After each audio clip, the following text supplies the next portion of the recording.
Ang mensahe ng tulang ito ay isang panawagan para sa mga taong patuloy na nagpapakatanga sa isang pag-ibig na hindi na masaya at hindi na nagdadala ng tunay na halaga sa kanilang buhay.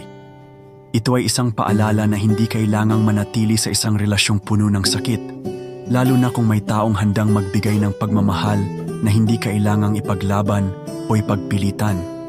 Para sa mga tinutukoy ng tulang ito, hindi mo kailangang makontento sa pagmamahal na hindi ka pinapahalagahan.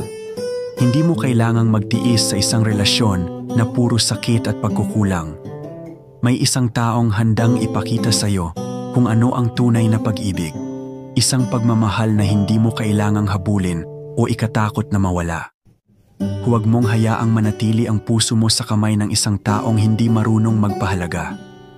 May nagmamahal sa iyo ng totoo at hinihintay ka lang niyang mapagod sa maling pagmamahal upang matutunang tanggapin ang tamang pag-ibig.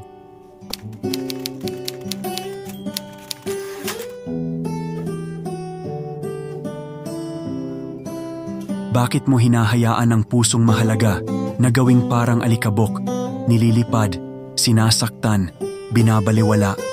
Hindi mo ba nakikita sa bawat luha mong bumabagsak ay may isang taong nanonood, nagmamahal at nag-aasam na ika'y maging maligaya? Sa tuwing binabaliwala ka, sa tuwing tinatalikuran ang iyong halaga, ako'y nandito, hindi lamang tagamasid, kundi handang magbigay ng pag-ibig na hindi mo kailangang hanapin. Hindi ka mahirap mahalin. Hindi dapat sukatin ang halaga mo sa kayang ibigay ng iba.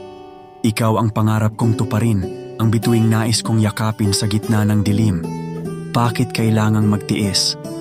Kung ang pagmamahal niya ay puro sakit, hindi ba dapat ang bawat yakap at halik ay maging kanlungan, hindi tanikala ng hinagpis? Kung ako ang tatanungin, sa bawat ngiti mo, sa bawat tingin, ipaparamdam ko sa iyo ang tunay na giliw. Ang pagmamahal na walang hinihinging kapalit, walang hanggan, walang alinlangan.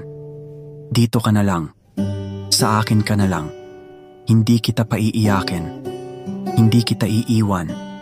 Ipapakita ko sa iyo na ang tunay na pagmamahal ay hindi salita, kundi gawa, puno ng halaga, sapat para burahin ang lahat ng sakit ng nakaraan. Kaya't kung handa ka na, kung pagod ka ng magtiis sa hindi masayang pag-ibig, buksan mo ang iyong puso at dito ka na lang, sa akin ka na lang.